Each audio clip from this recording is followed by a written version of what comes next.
Қайырлы күн студенттер, біздің бүгінгі тақырыбымыз металдар. Қазір мен сіздерге презентация көрсетемін. Назар аударыңыздар.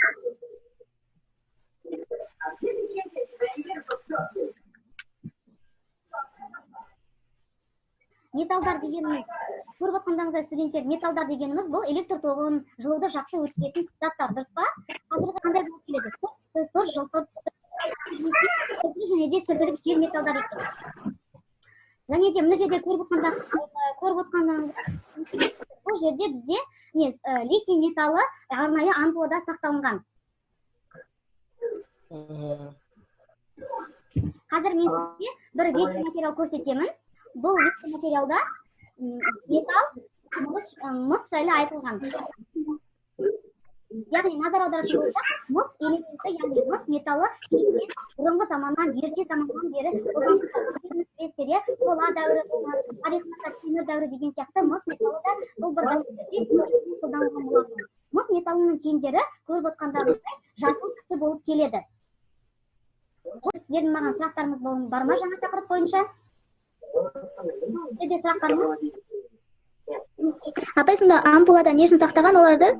Ампулада сақталу себебі өйткені олардың белсенділігі жоғары болғандықтан, электрохимиялық кірнек қатарында бірінші орналасқандықтан, олар тіпті ауадағы оттекпен әрекет етіп, тұрған жерінде жарылыс беріп, қопарылыс беруі мүмкін. Студенттер, мен қазір сіздерге енді осы бүгінгі тақырыбымызға байланысты мыс элементі жайлы видео практикалық, яғни зертханалық жұмысты көрсетемін. Экранға бәріміз назар аударайық, иә?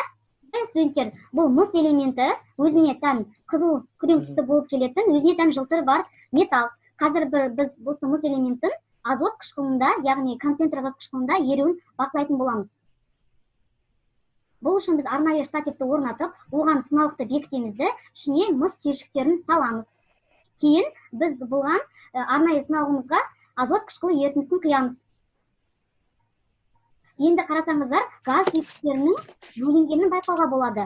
Егер де біз реакцияны ары қарай жалғастыратын болсақ, бұл ерітіндіміз көк түске айналады. Яғни көк түс дегеніміз, құрметті студенттер, бұл мыс элементінің бар екенін, яғни бұл элементтің мыс элементі екенін дәлелдейді.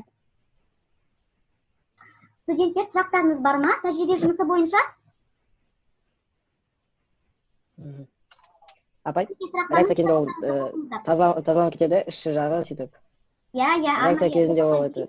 Аға, иә. Балалар, енді мен сіздерге үй тапсырмасын білім порталына енгізіп қойдым, жүктеп қойдым. Сол жерден өздеріңізге жүктеп алып, үй тапсырмасын орындап, қайтадан өз тапсырмаларыңызды жүктеңіздер. Мен бағаларыңызды сол жерге порталға қоямын. Түсінікті ғой? Сіздерде сұрақ бар ма? Балалар, онда ауырмаңыздар.